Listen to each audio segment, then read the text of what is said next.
Jayden Daniels is the quarterback you must draft in fantasy football this year. We'll explain why on this episode of the Locked On Dynasty Football Podcast.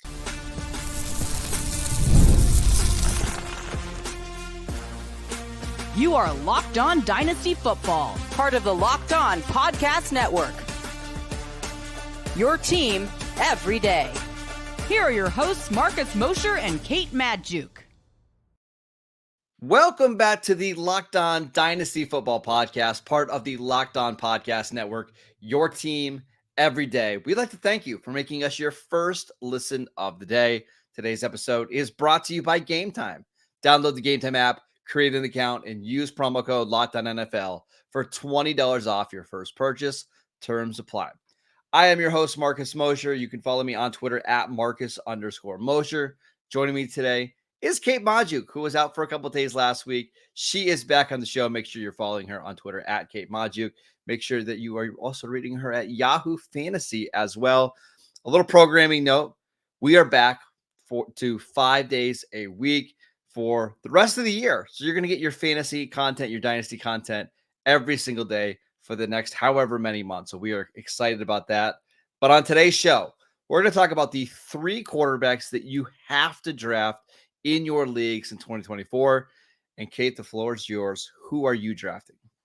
Yes. And let's just say this is quarterbacks we should draft for 2024, but obviously playing in Dynasty, you still have to set lineups. Like, this is all about longevity. This is all about 2024. So these are obviously also guys that we're trading for in Dynasty. So I want to put that little side note there. This is our My Guys episode, and I can't start a My Guys episode at the quarterback position without talking about Washington Commanders quarterback, rookie superstar, soon to be Jayden Daniels, who, I'm going to be honest, Marcus, I've been kind of disappointed to see that, like, our fantasy football, diehard fans who understand the nuances of how important a rushing quarterback are, we haven't been rushing to draft Jayden Daniels because this offseason, Marcus, I've seen a lot of takes that Anthony Richardson has overall upside as the QB1, the top end QB1, the first quarterback in terms of most points scored, right?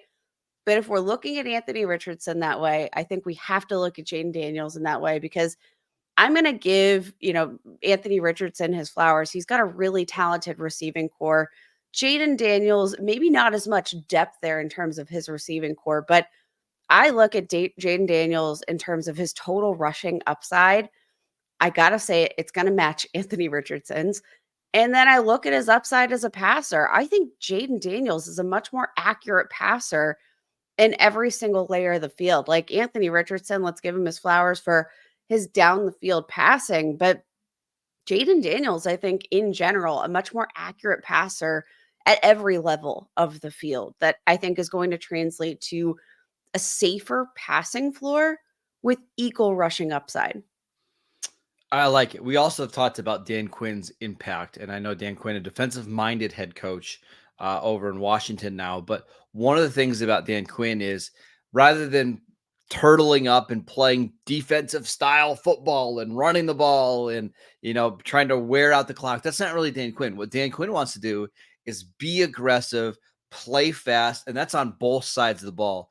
When you go back to his days in Atlanta, the Falcons had one of the fastest paces of offense in the entire NFL. And I know he wasn't in charge of the offense in Dallas, but the Cowboys were number 1 in pace over the last 3 years as well. I think Dan Quinn's going to want this offense to be high flying. And that's why they hired Cliff Kingsbury to run the offenses so that they can be fast and they can be aggressive. I do think Jayden Daniels is a quarterback, as long as he can stay healthy, is going to put up some pretty good numbers as a rookie, just because of the sheer volume of plays that the Commanders are going to have.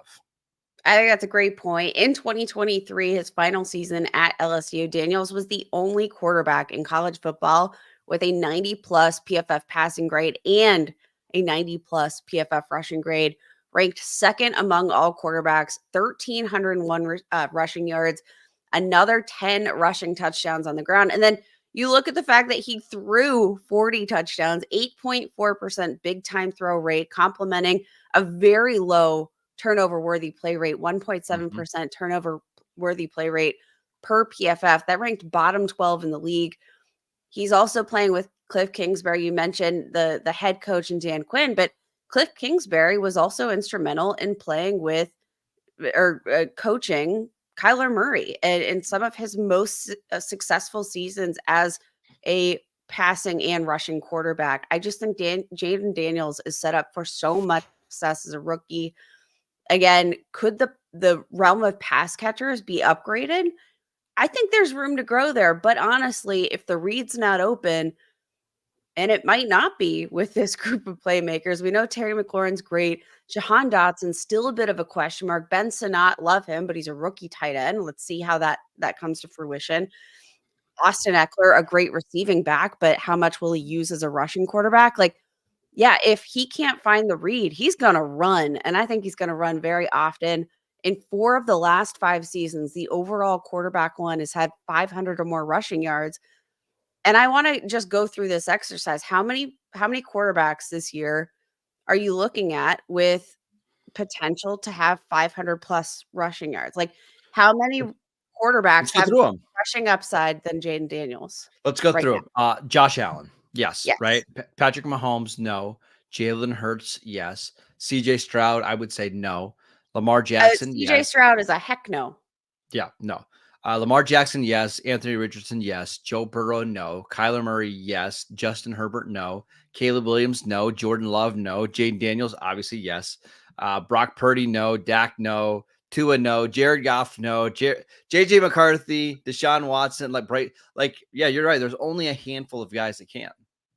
I think that Jayden Daniels, if he is healthy and on the field, I think just based on that sheer rushing upside alone, he's probably a top 6 quarterback.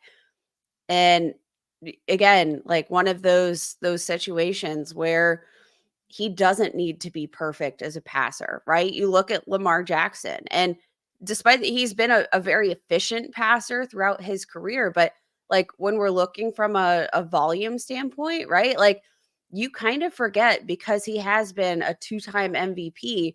This man has never exceeded 3,700 passing yards, and he doesn't need to, right? Because of that rushing upside. I think we could be looking at a very similar, uh, situation here for Jayden Daniels. I'm all in both redraft and dynasty as his true upside here.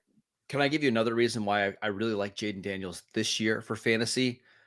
I have no doubt that Dan Quinn is going to get this defense turned around, and they're going to be average in a couple of years. I mean, this is the worst defense in the NFL in 2023, but I don't see it being better this year. I mean, you look at the cornerback situation right now, and it's awful. Like Emmanuel Forbes, who they drafted in the first round last year, probably is not going to won't start. You look at their edge rushers after trading away Chase Young and Montez Sweat. Like it's just not there. The linebacker play isn't there. I mean, they signed Bobby Wagner, who looked like a corpse last year in Seattle. I think this defense has a chance to be really bad. And when you look at the teams they're playing this year, on top of the Cowboys and the Eagles, both who have good offenses, they play the AFC North, and Baltimore has a very good offense. The Bengals have a good offense. Cleveland has a very good offense. I think I'm forgetting a team in that division, Kate, but I'm pretty sure they don't have a good offense. I see a lot of games where the offense is going to be forced to drop back and throw, and that's great for Jayden Daniels. And here's the thing. I mean, even last year, Marcus, this speaks to your point. Last year, the Washington Commanders, they cleared house, right? They traded away their star edge rushers. And guess what that amounted to? I think we're going to see a very similar defense probably to what we saw in 2023. That absolutely put this offense in a position where they needed to make plays. Washington Commanders led the league with 780 dropbacks in the regular season last year. And that was because they had to, right? Like it wasn't the most efficient passing attack. You saw a big problem for Sam Howell was the number of sacks he took. But because of that sheer volume, he was a top 10 quarterback in a good hand of the weeks. Like Jayden Daniels, He baby, couldn't load run. up.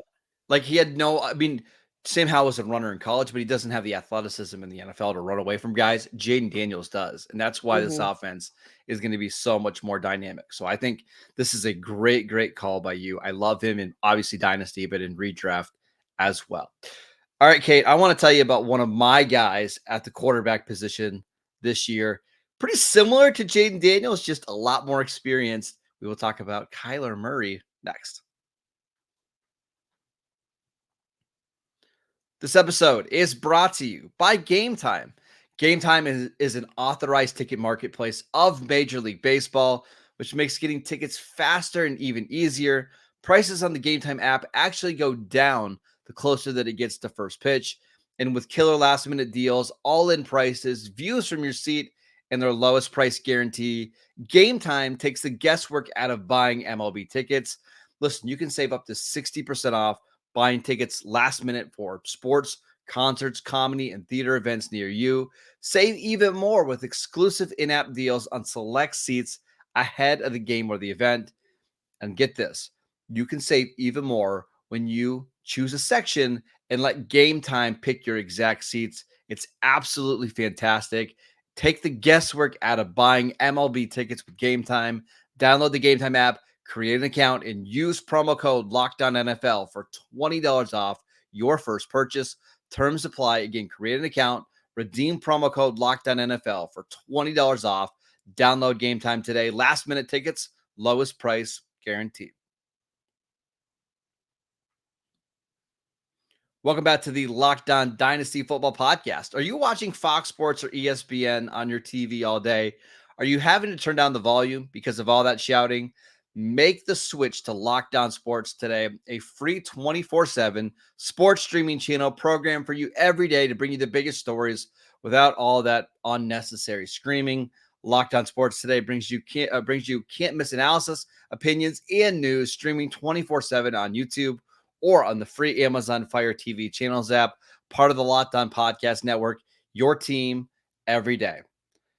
All right, Kate, I want to tell you about my guy at the quarterback position who I've been grabbing in not just my dynasty leagues, of course, but in every league, and that's Kyler Murray. And before I even get to Murray as the player, one of the things I look at is some ADPs that don't make sense, right? So you have Marvin Harrison Jr., who is wide receiver 5 in dynasty leagues.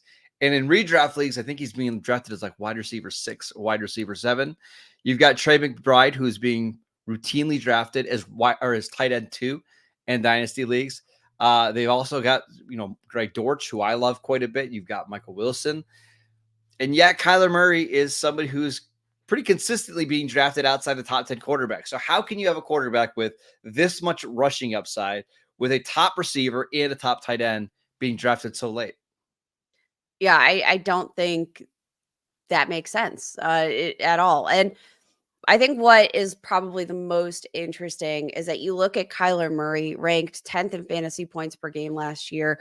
And that was with a very, very limited cast of playmakers around him. That was him coming off a season ending torn ACL, which Boom. he rehabbed through up into the season and had to make his way through that injury, missed out on training camp, all of the off-season program, which can be such a key time to build rapport with your wide receivers. But I mean, let's not forget that like Kyler Murray, he got limited playing time last year with Marquise Brown. Like Yep. their playing time due to injury didn't necessarily overlap as much as you would like. Michael Wilson, who is a wide receiver that I really like from a talent standpoint, but has just struggled to stay healthy both in college and to this point on the field. Like he got injured last year, Yep. missed time. You had Trey McBride who had his breakout season, but like it the offense was Trey McBride and that was kind of it. End of sentence. Greg Dortch, like Amari DiMercado, like these were his Exactly. top pass catchers last year. Still ranked 10th in fantasy points coming back or points per game coming back from that injury and the very limited time he was open. Average over 30 rushing yards per game, again, coming off that torn ACL. Everything that has happened for Kyler Murray in this Cardinals offense last year, I think points so much to a resurgence. And I think there's a lot of, just not a lot of excitement due to some of that recency bias. But like this is not, we have to remember the fantasy football. We're not just copying and pasting finishes from last year. We have to account for all of the changes. And I think more than anything, you're looking at that addition of Marvin Harrison Jr., who is far and away my wide receiver one in this class, most people's wide receiver one, although we can talk about Malik Neighbors, but from a pro ready skill set, from a a viewpoint of what you're getting day one that he steps onto the football field. You're getting a 6'4" powerhouse wide receiver that I think is as pro ready as any prospect we've seen in recent memory. Like, he is getting an NFL wide receiver day one. He is not getting your average rookie. Integrate him into the offense. If you have Michael Wilson, you have a treasure trove of weapons that Kyler Murray hasn't had for some time now. This could be Well, something really special. I guess I look at it like when Kyler was healthy in 2020 and they had in his prime, DeAndre Hopkins. DeAndre Hopkins had 1,400 yards that year. So we know that Kyler can feed a number one receiver. And so if you're concerned about Marvin Harrison at all, don't be. Like, we've seen DeAndre Hopkins get that kind of workload before. But I even go back to that season in 2020. That's when Kyler had an unbelievable season. I'm looking at the numbers right now. 3,900 passing yards, 26 passing touchdowns on top of 819 rushing yards and 11 touchdowns. Like, this is somebody who not that long ago was giving us 4,700 total yards, 37 touchdowns. And if you go back to one of the episodes we did a few weeks ago, when you look at what does a quarterback need to produce in order to be the overall QB1, it's usually right around 4,700 total yards and somewhere around 40 touchdowns. Kyler can do that. And he has that type of ability. The other thing that I love about Kyler is the floor is so high, Kate. Over his career, he's averaging right around 40 rushing yards per game. That is insanely valuable to just lock in 4 points on the ground every single week because of the rushing yardage. And now that he's fully healthy coming off the torn ACL, which he wasn't last year, so that's why you saw a little bit of a decline in his rushing ability. I wouldn't be surprised if we're right back up to 45 rushing yards a game and, 5 or 6 rushing touchdowns, but the potential for even more than that. I love Kyler Murray this year. Yeah, I think going back to that 2020 season is a really good point in just terms of, showcasing what his true upside is. That year, QB2 overall, ranked 5th in terms of fantasy points per dropback. The rushing upside was tremendous, ranked 3rd in total rushing attempts, only behind Lamar Jackson, Cam Newton. Yes, Cam Newton was still traipsing about at that point. Ranked 2nd in rushing yards, 3rd in red zone rush attempts. Like, this was a very high upside player. And I think you could argue that this offense, especially with the addition of, Trey Benson as your RB2, I think that's the best RB2 they've had in some time. James Conner coming off a career season, like, this might be the best offense that Kyler Murray has ever played with. I want to mention Kyler's ADP because in Dynasty leagues right now, he's being drafted as QB8 behind Joe Burrow, which doesn't make a whole lot of sense to me, but behind Joe Burrow. In redraft leagues, also he's being drafted as QB9, nearly 2 rounds behind Joe Burrow, who is being drafted as QB8. If I can get Kyler Murray 2 rounds after Joe Burrow and after Dak Prescott, I'm doing that all day long. And I love the upside that I get with Kyler. And you don't have to spend top 8 prices on him. Absolutely fair. I'm all in on Kyler Murray this year. And, I think we're probably going to, just keep pounding these rushing quarterbacks because they're the way to go. They're the ultimate cheat sheet, which is why I can't believe they're falling as far as they are in drafts. I feel like you're getting such a huge value for the potential return. And if you're in a redraft league, I think a viable strategy is just to wait after the first 7 or 8 quarterbacks go off the board, and then just take Kyler Murray and Jayden Daniels, and you can do it. You can probably have a round between them. Kyler going as QB9, Jayden Daniels as QB12, and then just mix and match them as the season goes on. And you're probably going to get production that rivals everybody else in the league outside of maybe Josh Allen and Patrick Mahomes. So I think that's a very viable strategy. But if you want a quarterback that's going much, much later than that, that offer some intriguing upside. We're going to tell you about Will Levis next. This episode is brought to you by BetterHelp. Listen, it's really easy with social media to try to compare yourself to everybody else you see. It's easy to wonder what your life might look like if you were in their shoes. But comparison is a thief of joy. And it's so easy in today's world to envy other people's lives. It might look like they have it all together on Instagram or on Facebook, but in reality, they probably don't. Therapy can help you focus on what you want instead of what others have so that you can start living your life. If you're thinking of starting therapy, give BetterHelp a try. It's done entirely online. It's designed to be convenient, flexible, and suited to your schedule.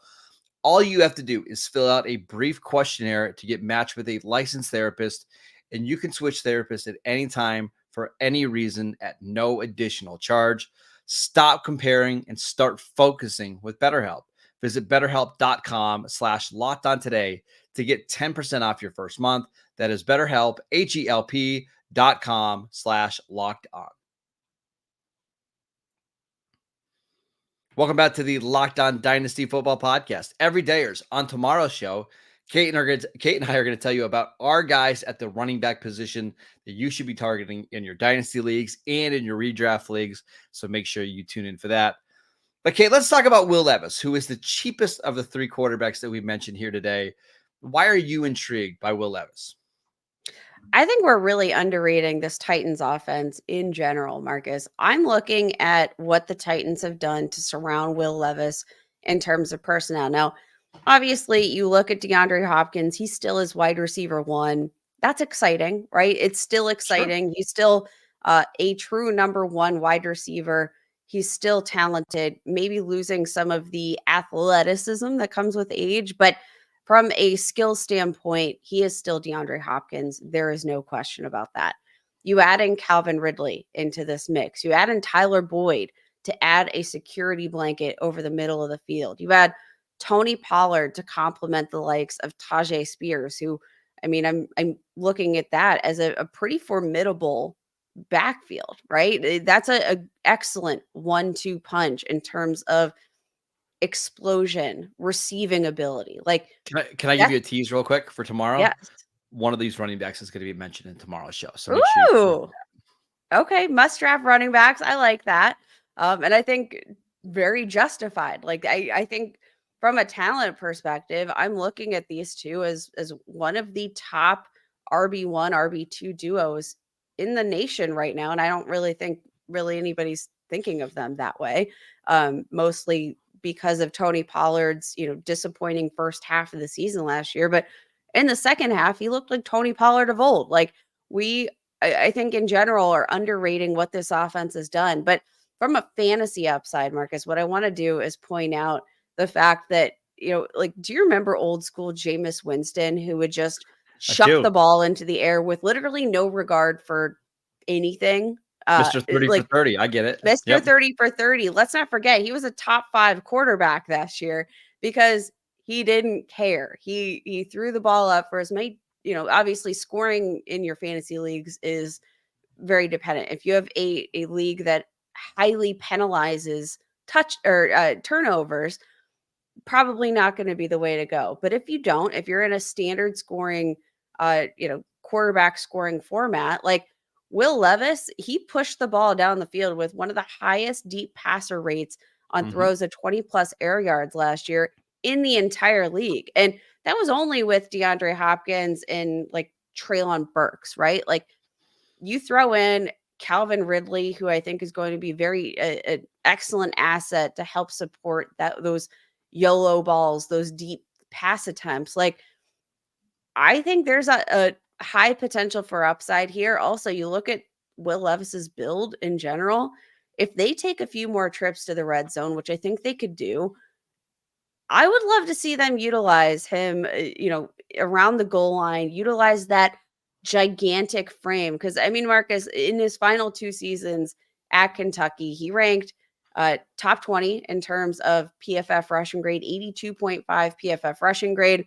The rushing yardage was never a significant total, 637 rush yards over his past 2 seasons, but 11 rushing touchdowns, 61 first downs via rush attempts. Like, I think that Will Levis could be a sneaky, underrated candidate for, like, I don't know, 6, 7 rushing touchdowns, 300-ish rushing yards, but that deep ball, I think, is going to give you some significant upside on a week-to-week basis, especially with the upgraded weapons. They made several upgrades along the offensive line. Like, I think the Titans did everything that they needed to do in order to put Will Levis in a position to prove himself as the QB1 of this offense.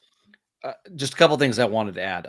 First of all, the rushing upside or the lack of rushing production last year is the only thing that has me concerned, right? I mean, just didn't run a lot last year. I think he needs to. And you look at the running backs on this team, Tajay Spears and Tony Pollard, who I both like, not really big running backs, certainly not Tajay Spears. So maybe they are going to have to use Will Levis more as a runner when we get to the goal line and all that kind of stuff, because Derrick Henry's not there anymore to help them out. But when you're drafting a quarterback this late, and right now on ESPN, Will Levis is being drafted as QB 26. In Dynasty leagues, Will Levis is being drafted as QB 24. There's usually some concern about could they potentially be benched if they're not good enough. And I think in the case of Will Levis, you look at the quarterbacks behind him, Malik Willis, Mason Rudolph, like not really a threat to be benched for either one of those players, right? Like they're going to kind of have to ride with Will Levis regardless if they like him or not. So I think that's fantastic. And you mentioned the weapons. I mean, DeAndre Hopkins, Calvin Ridley, Tony Pollard, Tajay Spears, Chika Okonkwo, like pretty good for a quarterback that is being drafted this late. And they add Bill Callahan to help upgrade the offensive line. They add J.C. Latham in round 1. They add Lloyd Cushenberry in free agency. They bring on Brian Callahan, who I think wants to throw the ball a lot. I think there's a lot of reasons. There are a lot of reasons here why Will Levis could significantly outperform his ADP. And if you're drafting a quarterback early, let's say you draft a CJ Stroud as QB5, I love the idea of coming back later in your draft and grabbing Will Levis because of the rushing upside. I think that's a fantastic strategy. Yeah, and again, it's not something we've necessarily seen to this point, but it's something that I don't think would be unwise to incorporate into this game, especially given his body, right? Like he is a big tank of a man Big. with a tank of an arm. Like, let's utilize him in some packages around the red zone, because like we saw his ability as a rushing touchdown scorer at Kentucky. Let's like revisit that a little bit. Maybe get some like Josh Allen light vibes going Yes, on. please. Rocket of an arm, big We'll see. body, big frame, like underrated athlete. I think like I want to see it happen, and I think everything we've seen this offseason tells us that even if we don't see as much of the rushing as I would personally love to see, I still think the floor as a passer is probably safer than anybody's giving him credit for.